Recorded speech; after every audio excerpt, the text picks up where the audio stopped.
Capitaine Walid Thomas Sankara, Thomas Sankara,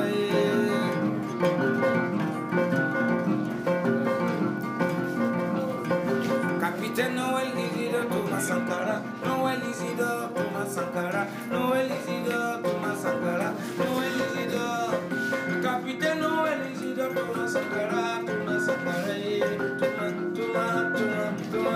Thomas Sankara, Capitaine Noël Isidore Thomas Sankara, Thomas Sankara, Capitaine Noël Isidore Thomas Sankara, Sumagaru, Singambo, Nambo, Tale.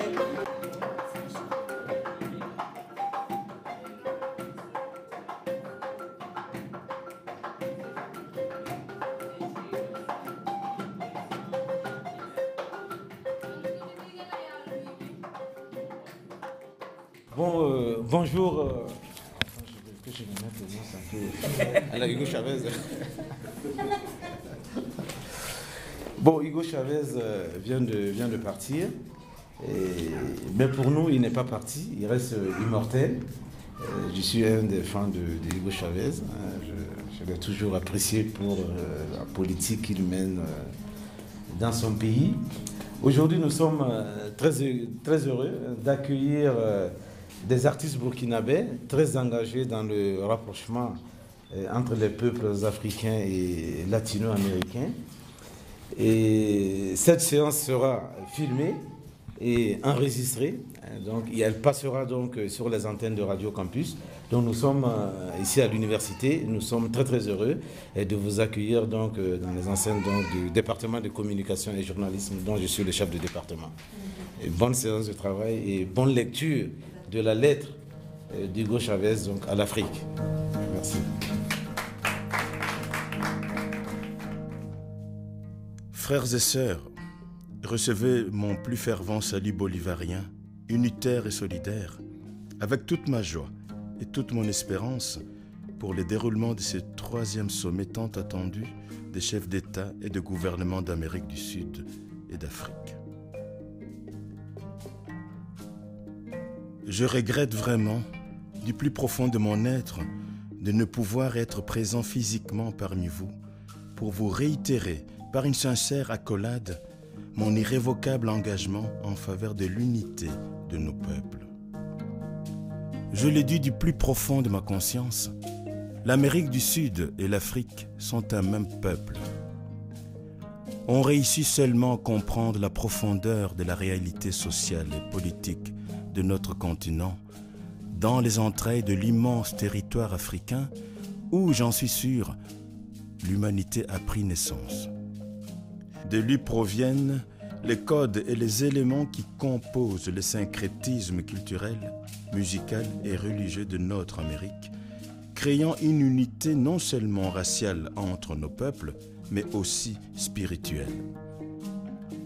De la même manière, les empires du passé coupables de l'enfermement et de l'assassinat de millions de filles et fils de l'Afrique mère, dans le but d'alimenter un système d'exploitation esclavagiste dans leurs colonies, semèrent dans notre Amérique le sang africain, guerrier et combatif, qui brûlait du feu que produit le désir de liberté. Cette semence a germé et notre terre a enfanté des hommes aussi grands que Toussaint Louverture, Alexandre Pétion, José Leonardo Chirino, Pedro Camejo, parmi beaucoup d'autres, avec pour résultat, il y a plus de 200 ans, le début d'un processus indépendantiste, unioniste, anti-impérialiste et reconstructeur en Amérique latine et caribéenne.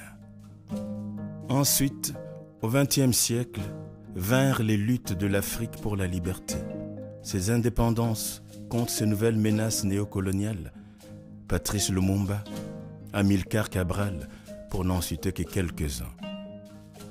Ceux qui, dans le passé, nous ont conquis, aveuglés par leur soif de pouvoir, ne comprirent pas que le colonialisme barbare qu'ils nous imposait deviendrait l'élément fondateur de nos premières indépendances. Ainsi, l'Amérique latine et les Caraïbes partagent avec l'Afrique un passé d'oppression et d'esclavage.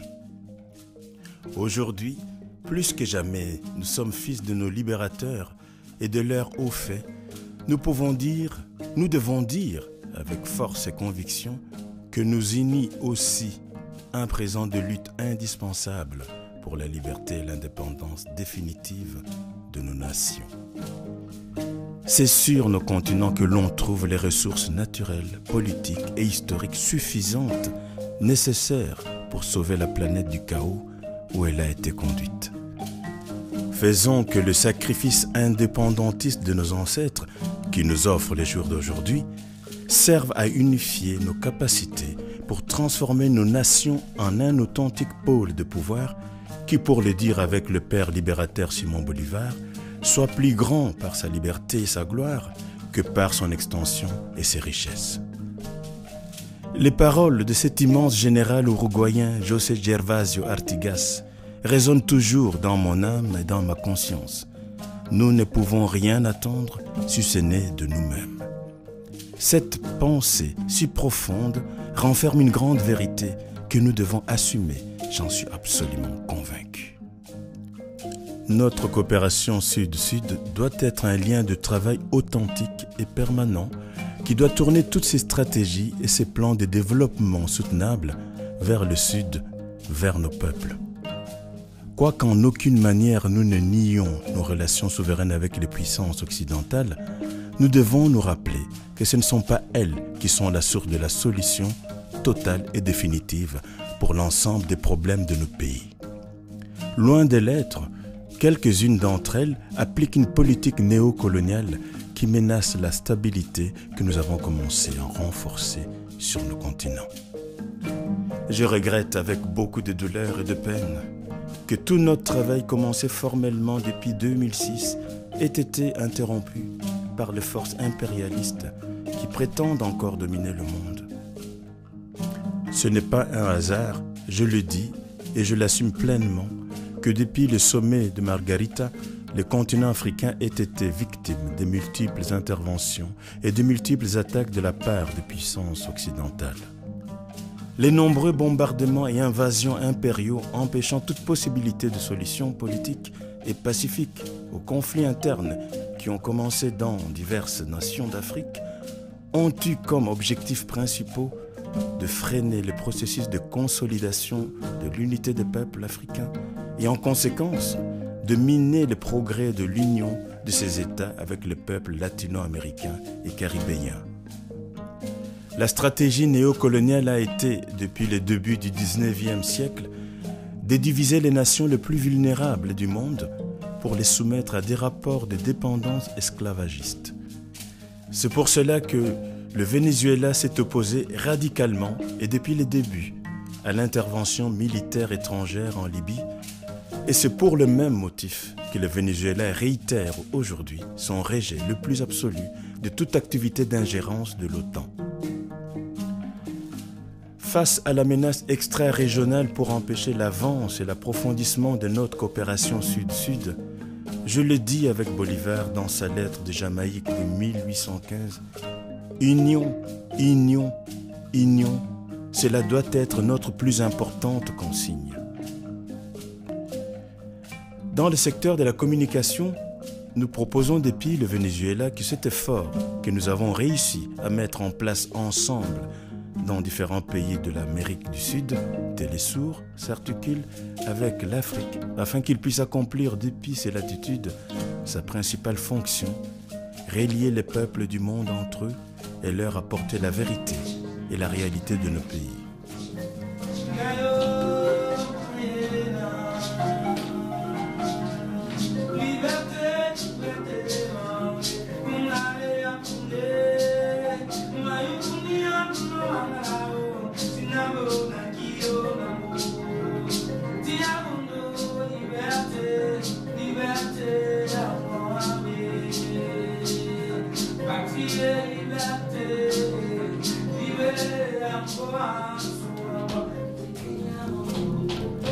Enfin, je vais renouveler à tous mon désir que les résultats projetés lors de ce 3e sommet ASA nous permettent de transformer ce forum en un outil utile pour conquérir notre définitive indépendance et en nous plaçant à la hauteur de l'exigence de l'époque et, comme le diraient les libérateurs, le plus de bonheur possible pour nos peuples.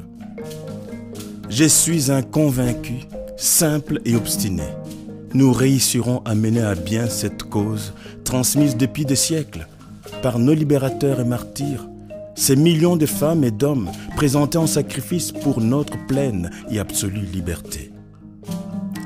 Avec notre père, notre libérateur Simon Bolivar, je dis une fois de plus, nous devons attendre beaucoup du temps. Son ventre immense contient plus d'espérance que de faits passés, et les prodiges futurs doivent être supérieurs aux anciens. Marchons donc vers notre union et notre indépendance définitive. En paraphrasant Bolivar, je dis maintenant, formons une patrie, un continent, un seul peuple, à tout prix, et tout le reste sera supportable. Vive l'Union sud-américaine et africaine, vive l'ASA. Jusqu'à la victoire toujours, nous vivrons et nous vaincrons. Hugo Chavez Frias.